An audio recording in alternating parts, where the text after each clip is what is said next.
Hello, नमस्कार। आपका इस चैनल पर स्वागत है। हम लोग यूजीसी नेट कॉमर्स का प्रीवियस पेपर देख रहे हैं और कंटिन्यूसली आप लोग देख भी रहे हैं। कंटिन्यूसली हम लोग क्लास ले रहे हैं और आप लोग देख रहे हैं। हम लोग को आज पढ़ना है दिसंबर 2015 का सेकेंड पेपर, जो कि थंबनेल से आप लोग देखे भी होंगे। तो चलते हैं। तो ये कुछ लोग का ग्रीवांसेस ये था कि जो सर पढ़ा रहे हैं थोड़ा सा स्पीड पढ़ाइए या एग्ज़ाम आने वाला है। देखिए, मेन क्या है कि ये तो हमेशा के लिए पढ़ाना है, तो हो एग्ज़ाम से पहले लगभग समाप्त हो जाएगा। तो आप लोग परेशान मत होइए, जो भी क्वेश्चन बताए जा रहे हैं वो डेफिनेटली आने वाले हैं। या लास्ट कोई सोच रहा होगा, कुछ लोग का ग्रीवेंसेस क्या है कि सर जो लास्ट ईयर के क्वेश्चन है उसको बता दीजिए, जो 3-4 साल का है। तो इस बात को भी जानते रहिए कि निश्चित रूप से 2 से 4 साल के पहले जो भी टाइमिंग है वो पेपर का पैटर्न बदला है, नो डाउट, उसमें कोई दो राय नहीं। जब से एनटीए लिया है पेपर का पैटर्न और ज़्यादा बदला है। लेकिन इस बात को ध्यान रख रहिए कि सभी का बेस प्रीवियस पेपर है। एक क्लास में मैं बताया था, हो सकता है आप लोग न देखे हों, मैं बताया था कि डायरेक्ट यदि आप 2024 पेपर पर जाएंगे तो बहुत हार्ड लगेगा और आप लोगों को लगेगा कि पहले बहुत आसान आ रहा था, बहुत हार्ड आ रहा है। ये आप लोगों का भी शिकायत होगी, एनटीए से भी, यूजीसी से भी और पेपर देखने वाले से भी, सबसे। लेकिन ऐसा है नहीं। अगर आप सोच रहे हैं 2024 में हार्ड है, 2023 में बहुत आसान था, 2010 में आसान था, ऐसा था नहीं। ये धीरे धीरे हार्ड होता है। अगर नहीं विश्वास होगा तो 2023 का पेपर, 2022 का पेपर आप देखिएगा। उतना ही मेहनत करना पड़ता है बच्चे को जितना 22 वाला जो पास हुआ होगा, 23 वाला पास हुआ होगा, या 24 में पास हुआ होगा, या 25 में पास होगा, उतना ही मेहनत। क्यों? क्योंकि जो ही इसकी लेवल बढ़ेगा, जैसे आप पेपर इसको देख लिए तो ये इजी लगने लगता है, ओके, इजी। लेकिन जो ही दूसरा कोई पेपर आता है तो लगता है ये तो बहुत हार्ड हो गया, क्योंकि ये आप कभी देखे ही नहीं होते हैं पेपर ना। जब पेपर नहीं देखे हैं तो कैसे लगेगा ये इजी है कि हार्ड है। इसलिए क्या होता है कि ये आपको बहुत हार्ड लगने लगता है। फिर जब ये देख लेता है कोई स्टूडेंट आकर के तो लगता है कि ये तो बहुत इजी था। जब वो 2024 पेपर दे जाता है उससे भी हार्ड हो जाता है। इससे क्या होता है ना कि जो व्यक्ति जो ईयर का पेपर देखता है उसको हार्ड लगता है लास्ट वाला, और उससे पहले वाला आसान लगता है, क्योंकि ये नहीं समझ पाता है कि ये ऐसे असेंडिंग ऑर्डर में हार्ड की तरफ चल रहा है। ये इससे हार्ड है, आसान है, ये इससे आसान है, इससे आसान ये है, और 25 में जब आएगा तो ये हार्ड हो जाएगा, ये आसान हो जाएगा। ये पैटर्न है उसका, समझ रहे हैं? तो इसलिए ऐसा मत सोचिए, ऐसा भी मत सोचिए कि यहाँ से क्वेश्चन नहीं आना है सब जगह से। क्यों? क्योंकि कॉन्सेप्ट सब जगह सेम है, चाहे उसकी यूनिट है, चाहे उसका जो भी यूनिट डिसाइड किया गया है, सब कुछ सेम है। इसलिए सिलेबस थोड़ा ही चेंज हो रहा है। देखिए तो सिलेबस चेंज हो रहा है, आप सोचिए तो सिलेबस चेंज नहीं हो रहा है, केवल क्वेश्चन का पैटर्न बदल रहा है। और ये सबके साथ होता है। जब आप पेपर बनाएंगे आप भी वही काम करेंगे, ओके। जब ये पूछ दिया गया है उसके आगे पूछते हैं इस बार, क्योंकि हम लोग पेपर बना रहे हैं, देख रहे हैं चीज़ों को। उस समय कम समझ में आता है, लेकिन अब समझ में आता है कि यदि पहले डिविडेंड मॉडल का फार्मूला पूछा गया है तो नेक्स्ट में क्वेश्चन पूछा जाएगा। क्वेश्चन नहीं पूछा गया तो एजम्पशन पूछा जाएगा, ओके। एजम्पशन नहीं पूछा जाएगा तो उसका एजम्पशन पूछ दिया गया है तो उसका क्रक्स पॉइंट पूछा जाएगा, थीम मेन। ये पैटर्न है उसका, क्योंकि पहले फार्मूला पूछ दिया जाएगा, उसके बाद एजम्पशन पूछा जाएगा, उसके बाद उस पर क्वेश्चन पूछा जाएगा, उसके बाद उसका थीम पूछा जाएगा। तो हार्ड हो रहा है कि नहीं? जो फार्मूला समझ गया था तो बहुत आसान था, लेकिन आया भी तो पहली बार था। नहीं सोच रहे हैं ये जो फार्मूला है तो पहली बार होगा ना, उसके तो हार्ड होगा कि नहीं? तो इस पॉइंट ऑफ व्यू सोचेंगे तो आपको लगेगा कि पेपर हार्ड नहीं होता है, केवल आप लोग को लगता है कि पैटर्न चेंज हो रहा है। वो पैटर्न चेंज होता रहा है, कोई भी एग्जाम दीजिए पृथ्वी का, चेंज होना है, okay. Environmental delegation does not consist of, ये पेपर 2015 का सेकेंड पेपर है, ओके। तो चलते हैं क्वेश्चन में, फर्स्ट क्वेश्चन पे। इन्वायरमेंटल डिग्रेडेशन, डिजेनरेशन या डिग्रेडेशन का होता है डज नॉट कंसिस्ट। तो इन्वायरमेंट का डिग्रेडेशन कौन सम्मिलित नहीं है? Land degradation and soil erosion, problem of over grazing and ecological delegation, degeneration, floods, non of the above. इसमें क्या है? Non of the above. कोई भी ऐसा नहीं है जो इन्वायरमेंटल डिजेनरेशन से कंसिस्ट नहीं करता है। ओके, मतलब नहीं में सब करते हैं इसलिए, राइट। नेक्स्ट है, which of the following is not the main objective of physical policy of India. तो देखिए लास्ट क्लास में क्या बताया था मैं, केवल आप अगर कंटिन्यूसली क्लास देखे होंगे तो इससे पहले क्या पूछा गया था? थीम पूछा गया था फिजिकल पॉलिसी का। तो फिजिकल पॉलिसी में बताया था कि पहला में क्या होता है? Income, second expenditure, okay, third में इसके डिफिसिट, ओके, फोर्थ में taxation rate, okay, taxation rate. और ये किसके द्वारा प्रपोन किया जाता है? पेश किया जाता है union minister, union finance minister, okay, जो इस समय श्रीमती निर्मला सीतारमण जी हैं। तो यहाँ पूछा जाएगा फिजिकल पॉलिसी का कौन सा ऑब्जेक्टिव नहीं है?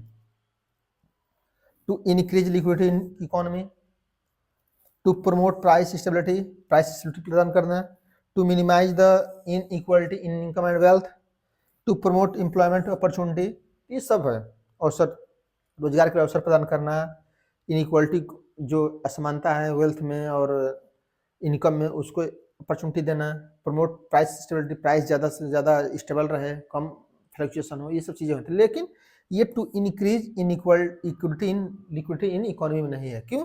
क्योंकि ये किसका काम है? आरबीआई का है, ओके, इस बात को ध्यान रखें, ये आरबीआई का काम है लिक्विडिटी के लिए।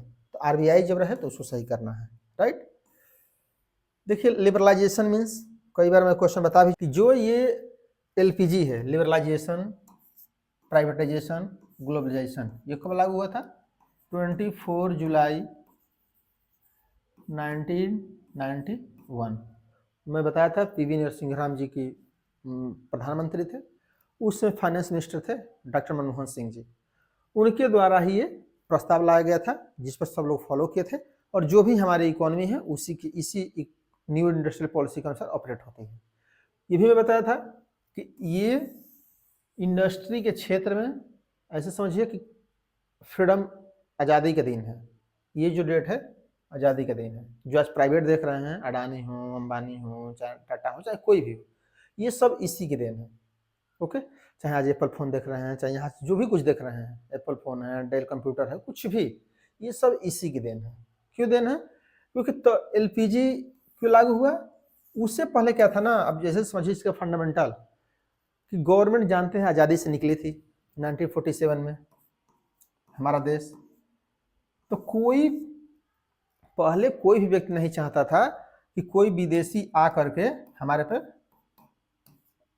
व्यवसाय करे। क्यों? क्योंकि एक व्यवसाय आए थे ब्रिटेन वाले, इंग्लैंड वाले, 200-300 साल शासन किए, इसीलिए गवर्नमेंट इस बात से डरी हुई थी। तो क्या कि गवर्नमेंट पूरा कब्जा बना कर रखी सब कुछ पे, इंडस्ट्री है, प्रोडक्शन है, नेचुरल रिसोर्सेज हैं, सब पे। लेकिन अब जानते हैं हमारे देश के लोग कितना अच्छे हैं, अब ये तो बताने वाली बात है नहीं। ये लोग गवर्नमेंट के जितना एम्प्लॉय थे, गवर्नमेंट के जो भी सिस्टम था, साथ ही नहीं देते थे। टाइम है 10 बजे गए, 5 बजे चले आए, काम हो ना हो, सैलरी मिल जाए, प्रोडक्शन हो नहीं रहा है, पेट्रोल क्रूड ऑयल निकल नहीं पा रहा है, चाहे कुछ भी चीज़ ले लीजिए, चाहे पेट्रोल है, रेलवे है, चाहे कोई चीज़। अब ये प्रॉब्लम ज़्यादा होने लगा है और बैलेंस ऑफ पेमेंट की प्रॉब्लम बढ़ गई यहाँ तक आते आते 90 तक।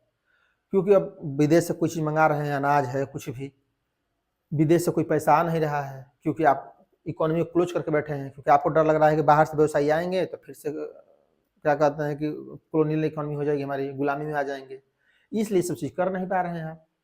इसको हटाने के लिए डॉक्टर मनमोहन सिंह ने कहा कि देखिए ऐसा इकोनॉमी हम रखेंगे तो हम लोग करप्ट हो जाएंगे। और आपको विश्वास होगा 7 डेज का रिजर्व बचा था केवल, आप सुने होंगे ये स्टोरी, 7 दिन का और पैसा हमारे पास था कि अब हम विदेश से इतना दिन के लिए पैसा ला सकते हैं और वस्तु कम पड़ेगी तो मांग सकते हैं। और उस इकोनॉमिक क्राइसिस को डॉक्टर मनमोहन सिंह ने हटाया एलपीजी के द्वारा कि नहीं, कुछ चीज़ों को प्राइवेट छोड़ते हैं और आज उसी सब की देन है। और आपको इंटरेस्टिंग बताऊं कि जो उस समय जो इस समय की गवर्नमेंट है सबसे ज़्यादा विद्रोह की थी। क्यों? उनका भी ग्रीवांस सही था कि अंग्रेज फिर से आएंगे, क्योंकि विदेशी फिर से कर रहे हैं और देख भी रहे हैं। आप जो भी आप आसपास की चीज़ों को नज़र दौड़ा करके देखिए, बहुत कुछ चीज़ें विदेश की दिखेंगी, बहुत कुछ चीज़ें जो अच्छी चीज़ें डेफिनेटली मिलेंगी। प्रोडक्शन भले यहाँ हो रहा है लेकिन सब कुछ उसके एंटरप्रेन्योरशिप मालिक सब विदेशी हैं लगभग। कुछ लोग यहाँ से भी हैं, जैसे टाटा अम्बानी ये सब अडानी लोग हुए हैं, बहुत अच्छी बात है, सब यही सबका देन है। ओके, क्योंकि प्राइवेटाइजेशन भी तो नहीं था तो ये लोग भी तो नहीं जन्म ले सकते थे, इसलिए। अब यहाँ पर ऐसे समझिए लिबरलाइजेशन एक एक करके। लिबरलाइजेशन क्या है? लिबरलाइजेशन मीन्स उदारीकरण, कि आप अपनी अर्थव्यवस्था को ओपन करेंगे और कोई भी नीति को उदार बनाएंगे कि कोई इन्वेस्ट कर पाए, आप भी इन्वेस्ट दूसरी जगह कर पाए, इसलिए कोई पॉलिसीज पर हम लिबरलाइजेशन रखेंगे, राइट। इसलिए प्राइवेटाइजेशन क्या था? जो पहले नेचुरल रिसोर्स है या कोई भी प्रोडक्शन सेक्टर है उस पर पूरा गवर्नमेंट का अधिकार था, तो गवर्नमेंट सेक्टर था। कहा गया कि नहीं, अब कुछ क्षेत्रों के लिए प्राइवेट को खोला जाएगा कि प्राइवेट वाले भी आकर के इन्वेस्ट कर सकते हैं, तो इसको प्राइवेटाइजेशन कहा जाता है, राइट। और एक है ग्लोबलाइजेशन। ग्लोबलाइजेशन मीन्स वैश्वीकरण। वैश्वीकरण मीन्स कि सभी अपनी इकोनॉमी ओपन कर देंगे, लोग हमारे यहाँ भी सेल कर सकते हैं, हम भी दूसरी जगह सेल कर सकते हैं, सब कुछ कर सकते हैं। और ये तीनों परिवर्तन के कारण आज देखते होंगे हमारी इकोनॉमी में बहुत से दूसरे देश की वस्तुएं हैं, हम लोग भी दूसरे देश से सेंड करते हैं, सब कुछ आयात निर्यात चल रहा है। ओके, हमारे यहाँ भी कोई इन्वेस्ट कर सकता है, कंपनी ओपन कर सकता है, हम भी जाकर दूसरी जगह कर सकते हैं। जैसे अडानी जी हैं, टाटा जी लोग हैं, ये लोग खुद कई देशों में कंपनी की चल रही है, ये इसी सब के कारण है। तो इसी से पूछा जा रहा है कि लिबरलाइजेशन मीन्स क्या है? Reducing number of resort industry 17 to 8 नहीं। Liberating the industry trade and economy from unwanted restriction, opening of economy to the world, attaining international competitiveness, यही लिबरलाइजेशन का करेक्टर है कि आप अपनी इकोनॉमी ग्लोबलाइज कर दीजिए। ग्लोबलाइज मीन्स कि एक शब्द हमेशा ध्यान रखिए कि पूरी पृथ्वी एक गांव की तरह हो जाए, गांव की तरह, ओके, एक की तरह, यही ग्लोबलाइजेशन है। प्रतिस्पर्धा, जिसकी वस्तु अच्छी होगी उसकी बिकेंगी, इस टाइप का, राइट। नेक्स्ट है industrialization of an economy is considered synonyms with growth, तो लगभग सही है। The transfer of resources from agrarian to industrial में बी कैपिटल और लेवल और बोथ, तो ये भी सही है कि economy considered synonyms with growth का, जितना इंडस्ट्री हमारी बढ़ेगी उतना ही निश्चित रूप से ग्रोथ होना है। और ट्रांसफर ऑफ रिसोर्सेज जो भी है इंडस्ट्री में भी कैपिटल एंड लेबर, राइट, तो ये दोनों सही है। नेक्स्ट चलते हैं। Globalization is the term used to describe process of removal of restriction on which one the following, कौन सा है? फॉरेन ट्रेड एंड इन्वेस्टमेंट दोनों है, बोथ हैंड, मतलब अभी तो पता है ना कि ग्लोबलाइजेशन इस टर्म क्या है? डिस्क्राइब प्रोसेस रिमूवल क्या, रेस्ट्रिक्शन को, किसको? फॉरेन ट्रेड को, इन्वेस्टमेंट को। ये फॉरेन ट्रेड आप करना चाहते हैं अभी करिए, हमारे यहाँ करना चाहते हैं हमारे यहाँ करिए, इन्वेस्टमेंट आप भी हम कर सकते हैं, आप भी कर लीजिए। ये सब क्या है? यही ग्लोबलाइजेशन है कि आप सब एक गाँव जैसे हो गए, कि आप हमारे यहाँ बिजनेस कर लीजिए, जिससे गाँव में नहीं होता है कि कोई रिस्ट्रिक्शन नहीं है, एक दुकानदार दूसरे दुकानदार को सेल कर रहा है, पब्लिक जा रही है, कोई दिक्कत नहीं, इस टाइप का। नेक्स्ट क्वेश्चन है interest on loan taken for the purpose of fixed assets. देखिए इंटरेस्ट आप लोन लिए हैं किसके लिए? फिक्स्ड एसेट्स के लिए। फिक्स्ड एसेट्स क्या है? कैपिटल है, इसलिए कैपिटल एक्सपेंडिचर हो जाएगा, ये सिंपल सी बात है, राइट। अगर मान लीजिए कि यहाँ लिखा जाता है परचेज ऑफ स्टॉक, ओके, ये क्या हो जाता है? रिवेन्यू एक्सपेंडिचर होता है, क्योंकि स्टॉक करंट या रॉ मटेरियल, यहाँ मान लीजिए रॉ मटेरियल लिख दिया जाता है, रॉ मटेरियल, तो क्या हो जाता है? रिवेन्यू एक्सपेंडिचर हो जाता है। और मैं फिर से बोल रहा हूँ, जो लोग अभी पहली बार क्लास देख रहे होंगे उनके लिए, कोई क्वेश्चन आए, क्वेश्चन अगर आप फ्रेम कर पा रहे हैं दो तीन और, तो समझिए कि आपकी पढ़ाई बहुत अच्छी चल रही है और आप अब बहुत अच्छा कर सकते हैं, वो किसी भी फील्ड में हो, नेट जर्ग नहीं, किसी भी फील्ड में अगर क्वेश्चन फ्रेम करना सीख गए कि नहीं यहाँ पर ये भी लिखा जा सकता है, क्योंकि पेपर ऐसे ही बनता है। मैं भी बनाऊंगा, मान लीजिए पेपर, तो मैं ऐसे बनाऊंगा, interest on loan taken of the purchase of raw material, और यही ऑप्शन दे दूंगा। नेक्स्ट क्वेश्चन तैयार हो गया। स्टॉक भी लिख सकता हूँ यहाँ पे, ओके। फिक्स एसेट्स की जगह पे मान लीजिए कि कुछ करंट एसेट्स लिख सकता हूँ, कुछ भी लिख सकता हूँ। करंट एसेट जब आ जाएगा तो ये सही हो जाएगा। इस तरह से जब आप पढ़ेंगे ना तो देखेंगे कि ये क्वेश्चन से बहुत चीजें तैयार हो जा रही हैं हमारी, और जब भी कोई ऐसा क्वेश्चन आएगा तो हम कर ले जाएंगे। क्योंकि क्वेश्चन पढ़ने का दो ही रीजन है, एक क्वेश्चन पढ़ना, थीम पता करना, और उसकी क्रक्स पॉइंट, ताकि जो भी कोई क्वेश्चन आए तो उसका डिसीजन ले पाए। आपको लग रहा है कोई क्वेश्चन रिपीट होता है? रिपीट नहीं होता है, लेकिन वही पॉइंट रहता है, राइट। चलिए नेक्स्ट है dual aspect concept of result in the following accounting equation. जो दोहरा अवधारणा सुने होंगे अकाउंटिंग का, उसी से पूछा जा रहा है। इसको समझने के लिए मैं कई बार बताया हूँ, अब जैसे यही क्वेश्चन आया है, ये पहली बार क्वेश्चन आपको लग रहा होगा ना, लेकिन जब आप इसको प्लॉट करेंगे बैलेंस शीट पर, बैलेंस शीट मान लीजिए बैलेंस शीट है, ओके, यहाँ लायबिलिटी है, यहाँ एसेट्स है, ओके, यहाँ फिक्स लायबिलिटी है, यहाँ करंट लायबिलिटी है। या फिक्स लायबिलिटी में कौन आता है? शेयर, डिवेंचर, ये सब आते हैं। फिक्स्ड एसेट्स है, ये बिल्डिंग शिल्डिंग जो भी आएंगी, मशीन, और ये करंट एसेट्स है। सिंपल ना जो मैं बता रहा हूँ, और चीज़ें हैं, इन्वेस्टमेंट है, सब आ जाएगा। इसी को यहाँ पर देखा जा रहा है कि ये कौन पूरा करेगा।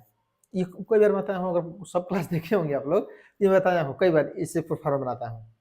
अब जैसे रिवेन्यू एक्सपेंसेस, इसका कोई मतलब नहीं है।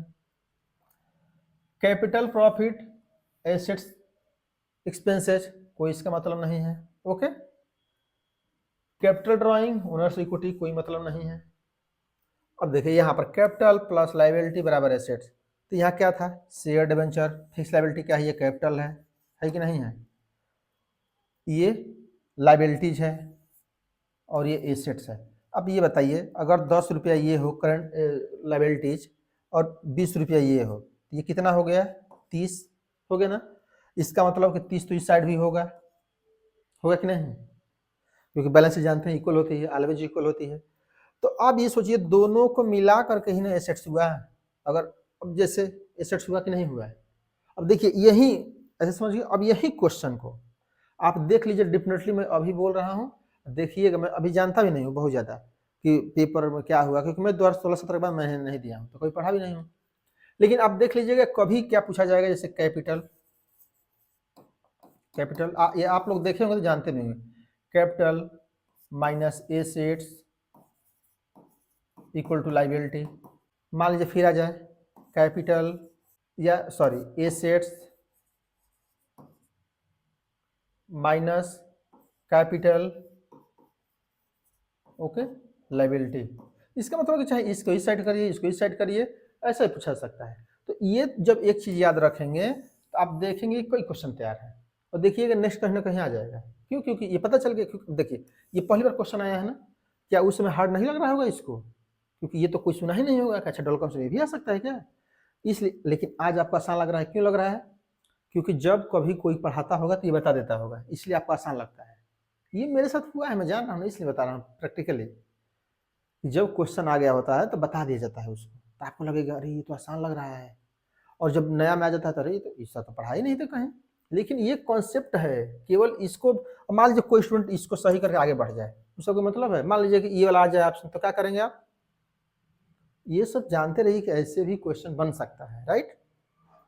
नेक्स्ट चलिए, column 1 to materiality concept, going concern concept, historical concept, consistency concept.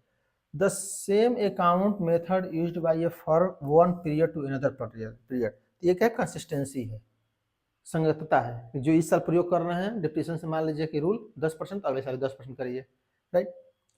And inappropriate assumption of a firm being bankrupt, तो inappropriate, फिर नेक्स्ट वाली देखते हैं, a normal basis used for accounting assets, normal basis used relate to the importance of an item or events.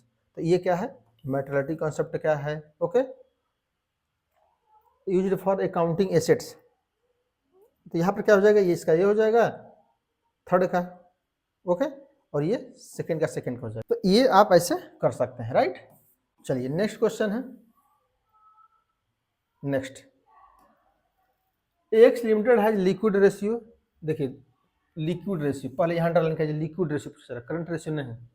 2:1 if stock is 40,000 and current liabilities are 1 lakh, it's current ratio will be. देखिए यहाँ पर simple सी बात समझिए क्या है कि आपको current liquid ratio दिया गया है, लिक्विड रेशियो दिया है।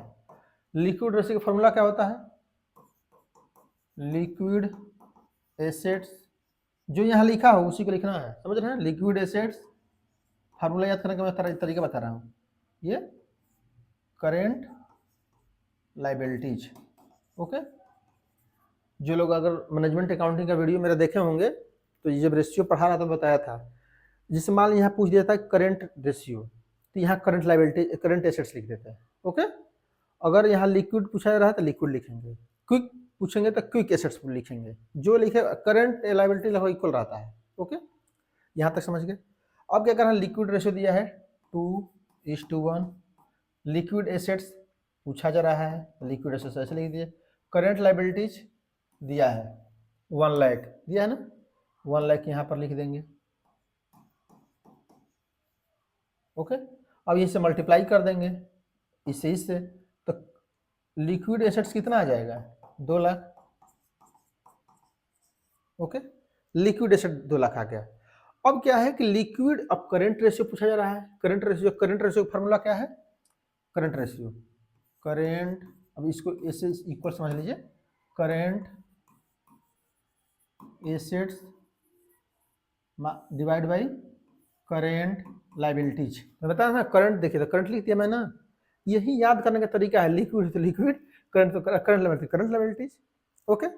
अब देखिए, अब हमको करंट एसेट्स चाहिए, लेकिन मिला क्या है, लिक्विड एसेट्स, जो कि करंट लायबिलिटी तो आपको 1 लाख पता ही है, उसमें कोई दिक्कत तो है नहीं, लेकिन हमको लाना है करंट एसेट्स। करंट एसेट्स के क्या है, करंट एसेट्स इक्वल टू क्या होता है, कहाँ से आता है, liquid assets, liquid assets plus stock, okay. इसीलिए स्टॉक दिया गया है, बेफजूल का नहीं दिया गया है, समझ रहे हैं, स्टॉक इसलिए दिया गया है। अब लिक्विड कितना है, 2 लाख, ओके, प्लस स्टॉक कितना है 40,000, कितना आ जाएगा 2,40,000।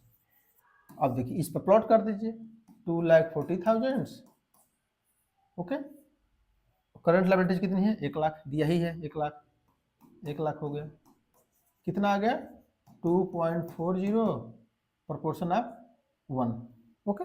अब देखिए जो ऑप्शन इसमें कौन सा है, 2.4 टाइम्स, ये आपका ऑप्शन सही हो जाएगा, राइट। ये सिंपल तरीका से सॉल्व करने का है।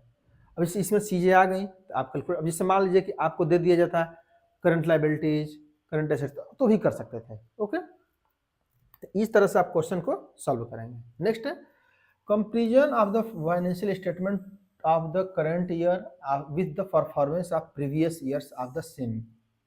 यदि करंट ईयर्स का परफॉर्मेंस, जैसे मान लीजिए कि 2022-23 और 2023-2024 का कंपैरिजन करना हो बैलेंस शीट का, इसको क्या कहा जाएगा, trend analysis, horizontal analysis, intra firm comparison, all of the above. तो ये ऑल ऑफ द अबव है, ये एक ही सबका नाम है, मेन क्या है हॉरिजॉन्टल एनालिसिस, ओके। इस साल की बैलेंस शीट, इस साल की बैलेंस शीट, इस साल की बैलेंस शीट, राइट। अच्छा वर्टिकल एनालिसिस क्या है, ये भी जानने वाली चीज है कि वर्टिकल एनालिसिस क्या है। वर्टिकल में उसी प्रकार के इंडस्ट्री का, उसी प्रकार से चीजों को जब अध्ययन करेंगे तो उसको वर्टिकल एनालिसिस कहा जाता है, राइट। जैसे मान लीजिए कि आप इस स्टडी किए, दूसरे के स्टडी किए, वर्टिकल मीन्स दूसरे चीजों का, कंपनी का, बाहर से अब स्टडी करेंगे, अपना नहीं, अपना हॉरिजॉन्टल के लिए होता है, और वर्टिकल किसके लिए होता है, दूसरे के लिए, कि आप अपना स्टडी कैसे कर रहे हैं, दूसरे कैसे कर रहे हैं, तो इसको वर्टिकल एनालिसिस कहा जाता है, राइट। तो अब देखिए क्वेश्चन आ जाएगा तो आप लिख सकते हैं वर्टिकल का भी, तो इस प्रकार से आप कर सकते हैं, राइट। नेक्स्ट है the marginal utility analysis based on the less valid assumptions. Less valid assumption, सबसे कम आपको सबसे ज़्यादा आलोचना किस में हुई, ऐसे समझिए कि लेस वैलिड एजम्पशन था, सब एजम्पशंस है मार्सिलियन के जब पढ़े होंगे तो। लेकिन सबसे ज़्यादा इन कॉन्फ्लिक्ट वाला कौन सा है? Cardinal measurement of the utility, ठीक है, कॉर्डिनल मीन्स माप सकते हैं इसको, कॉर्डिनल से क्या होता है, माप सकते हैं, इसलिए कॉर्डिनल है। Next, given marginal utility of money, marginal utility of money जानते हैं क्या हो ना, सेम होता है, ये मानते हैं कि मार्जिनल यूटिलिटी मार्शल की मार्जिनल यूटिलिटी सेम होती है मनी की, लेकिन ये सबसे ज़्यादा इनके लिए क्रिटिकल बात है। अब जैसे आप एग्जाम्पल जैसे आगे पढ़ लीजिए तब बता रहा हूँ मैं। डिमिनिशिंग मार्जिनल यूटिलिटी सही है, डिमिनिशिंग मार्जिनल यूटिलिटी मीन्स की जैसे प्रोडक्ट्स आप यूज करेंगे उसकी उपयोगिता घट दी जाएगी। जैसे आप 4 रोटी खाते हैं, 1 रोटी खाएंगे तो ज़्यादा उपयोगिता मिलेगी, 2 खाएंगे तो उससे भी कम मिलेगी, 3 खाएंगे इससे भी कम मिलेगी, उससे कम होता चला जाएगा। इसकी बात करिए additive of the utility, additive जुड़ती रहती है, ये भी सही है। मान लीजिए कि रोटी 4 है तो इससे मान लीजिए कि 10 यूनिट मिल रहा है, तीसरी खा रहे हैं, सॉरी 4 है तो, और मान लीजिए कि पहली खा रहे हैं तो उससे 10 मिल रहा है, दूसरा खा रहे हैं तो उसे 7 मिल रहा है, तीसरा खा रहे हैं उससे 5 मिल रहा है, चौथा खा रहे हैं उससे 3 मिल रहा है। तो ये जोड़ करके पूरी यूटिलिटी निकाली जाती है, यही बताया एडिटिव यूटिलिटी है। ओके, अब यहाँ पर क्या है, गिवन मार्जिन। अब यहाँ इसको समझने के लिए बस एग्जाम्पल समझ लीजिए, आपके पास 1 लाख रुपए है, ओके, आपने खर्च स्टार्ट किया करना, ओके, लास्ट में जब आप मान लीजिए कि 10,000 रुपया बचा है, 10,000, क्या जो आप प्रोडक्ट परचेज करने जाएंगे क्या आपके लिए इंपॉर्टेंट वाला परचेज करेंगे ना? हो सकता है कि 90,000 तक जो मन चाहे वो परचेज किया, उपयोगिता नहीं थी तभी कर लिया, लेकिन जब 10,000 बच जाएगा कहेंगे अरे 10,000 बच गया, अब तो जो ओरिजिनल चीज है जो काम लायक है उसी को परचेज करें, इसका मतलब उपयोगिता उसकी बढ़ गई। उपयोगिता बढ़ गई कि नहीं? हो सकता है कि आप मूवी देख लिए थे, लेकिन अब मूवी नहीं देखेंगे तो मूवी में उपयोगिता कम मिली थी, लेकिन अब 10,000 जो खर्च करेंगे ना, अब उसमें उपयोगिता ज़्यादा मिलेगी। इसी को कहा जा रहा है, इसीलिए सेम कहते थे, इसीलिए इनकी कहा जाता है कि ये सेम नहीं होती है। जिसके पास पैसा, जैसे मेरे पास 2 रुपया हो, कोई वैल्यू नहीं है, लेकिन एक जो गरीब जो भिखमंगे होते हैं, बेगर होते हैं, उनको यदि 2 रुपये दे दिया जाए तो भी ले लेते हैं, लेकिन आपको क्या 2 रुपये दे जाएगा ले पाएंगे? क्योंकि आपके लिए 2 रुपये उपयोगिता नहीं है, उनके लिए बहुत ज़्यादा है। तो इसी बात है कि ये जो मनी की यूटिलिटी है वो सबके लिए डिफरेंस है, जबकि इन्होंने कहा था कि सेम होती है। इसी का इनका आलोचना है और जो सबसे वीक आलोचना है, right. Convexity of the indifference curve to origin, okay, quantity of certain goods sacrificed for a large quantity of other goods, equality of the ratio of the marginal utility with that the price of the two goods, separation of the substitute and income effect from the total price effect। तो ये पूछा जा रहा है पहला, convexity of the indifference curve क्या है, इसका definition, quantity of certain goods sacrifice, जब सेक्रीफाई किया जाता है तो इसको क्या कहता है, एमआरएस कहता है। इसका सिंपल से बात समझिए, और ये आप कर सकते थे। मैं अगर इससे पहले की पहले वाले क्लास में बताया था कि जो वस्तु आप छोड़ते हैं उसके ऊपर लिखी जाती है कम हो रहे थे, और जो ले रहे थे उसको नीचे लिखते हैं, वो बता रहे थे ये किस में चल रहा था, large quantity of the other, margin MRS उसमें कैलकुलेट कर रहे थे कि नहीं? इसको तो आप कर ही सकते थे। नेक्स्ट है सेपरेशन, नेक्स्ट है मान लीजिए कि पहला, इससे क्या होगा, पहला का substitute complementary of the two goods, okay, convexity of the indifference curve, convexity means ऐसे, ओके, ऐसे नहीं होना चाहिए, ये ध्यान रखना, ये गलत है, राइट, कन्वेक्सिटी होनी चाहिए। नेक्स्ट है क्वांटिटी ऑफ, ये हो गया, equality of the ratio of the marginal utility with that the price of the two goods, okay, ये क्या हो जाएगा, कंज्यूमर इक्विलिब्रियम, और ये separation of substitute income is indifference curve analysis. Indifference curve में ही किया जाता है कि सब्स्टिट्यूट की इनकम और इफेक्ट को अलग अलग किया जाता है, राइट। नेक्स्ट है for producing and selling a large variety of goods will generally follow, अगर मान लीजिए कोई गुड्स है, कोई कंपनी है बहुत प्रकार के गुड्स बना रही है और प्रोड्यूस कर रही है, तो कौन सा करिए, cost plus pricing, marginal pricing, skimming pricing, product line pricing means एक प्रोडक्ट का 2 3, जैसे मान लीजिए कि बजाज का है तो बजाज की बहुत सी चीज़ें आती हैं, इलेक्ट्रिक चीज़, तो बजाज का अलग अलग प्रोडक्ट लाइन प्राइसिंग होगी, ओके, कि इसके लिए ये प्राइस रेंज रहेगा, इसके लिए अलग प्राइस रेंज रहेगा, सबका अलग अलग रेंज रहता है, उसी का क्या जा रहा है। मार्जिनल प्राइसिंग में जितना वेरिएबल कॉस्ट है उसी के आसपास रखेंगे। स्कीमिंग कब यूज करते हैं, जब आप टेक्नोलॉजिकल कोई अपग्रेड करते हैं, जैसे आईफोन सबसे बेस्ट तरीका है, ओके, ये सबसे आता है तो महंगा रहता है, बाद में सस्ता हो जाता है, तो स्क्रीनिंग प्राइस उसी कही जाती है। नेक्स्ट क्वेश्चन है, all firm under perfect competition in long run earn only normal profit. तो सही बात है, लॉन्ग रन में नॉर्मल प्रॉफिट अर्न करती है। All firms under perfect competition in long run operate at the minimum average cost level. तो सही है, दोनों सही है, right, A and both is correct, कि दोनों लॉन्ग रन में नॉर्मल प्रॉफिट करती हैं और ये मिनिमम कॉस्ट लेवल पर काम करती हैं। Substitute goods, complementary goods, given goods, high income groups, consumption goods. देखिए इसका एग्जाम्पल पहले ध्यान से रखिए हमेशा के लिए। सब्स्टिट्यूट गुड्स कौन सी होती है? चाय, कॉफ़ी, बेस्ट एग्जाम्पल है, मतलब और यूज भी कर सकते हैं, कोई दिक्कत नहीं है। कॉम्प्लीमेंट्री मीन्स जैसे पेट्रोल और कार, ओके, दोनों एक साथ, जैसे इंक है, पेन है, जो एक रहेंगे दूसरा तभी यूज कर पाएंगे, राइट। गिवन गुड्स मीन्स मतलब ऐसे समझिए कि चीपेस्ट गुड्स, निकृष्ट वस्तु, निकृष्ट टाइप की, निकृष्ट, ओके, कि जब धनी हो जाएंगे तो वो खरीदेंगे, ऐसे समझिए कि जब धनी हो जाएंगे तो ये नहीं खरीदेंगे, वो खरीदेंगे, उसी को गिवन गुड्स कहा जाता है, राइट। इसका प्राइस प्रभाव नहीं पड़ता है, इनकम ज़्यादा पड़ता है। नेक्स्ट हाई इनकम ग्रुप्स और कंजम्पशन गुड्स। तो हाई इनकम गुड्स से क्या प्रभाव पड़ता है? अब देखिए सब्स्टिट्यूट गुड्स, सब्स्टिट्यूट गुड्स का पहले एक मैप बनाइए, यहाँ मान लीजिए चाय, यहाँ कॉफ़ी, ओके, मान लीजिए कि ये नॉर्मल एक दे दिया गया है पहले से ही, सपोज दैट कि चाय 10 पी रहे थे, ये प्राइस है, जानते हैं ये क्वांटिटी है, तो लोग कॉफ़ी 100 क्वांटिटी पी रहे थे, 100 लोग, ऐसे समझिए 100 लोग पी रहे थे, 10 रुपये प्राइस थी। तो अब ये हो गई 15 रुपये, 15 रुपये। अब क्या हुआ कि अब 15 रुपये के होने से क्या होगा कि ये भी बढ़ा तो अब ये भी बढ़ जाएगा। क्या करेंगे? कॉफ़ी और लोग 200 लोग पीने लगेंगे। क्यों? क्योंकि चाय और महंगी हो गई, लोग और कॉफ़ी पीने लगे ज़्यादा, ओके। अब इसको क्या कहता है? पॉजिटिव क्रॉस इलास्टिसिटी, कि बढ़ा ये, जबकि नॉर्मल रूल क्या है लाभ डिमांड का, जब प्राइस बढ़ी तो इसी का प्राइस बढ़ने से ये घट जाना चाहिए था, क्वांटिटी काफ़ी घटनी चाहिए थी ना। बताता है ना कुछ, लाभ डिमांड क्या बोलता है कि प्राइस बढ़ेगी तो डिमांड घटेगी, लेकिन डिमांड इससे घट नहीं रहा है, बढ़ गया।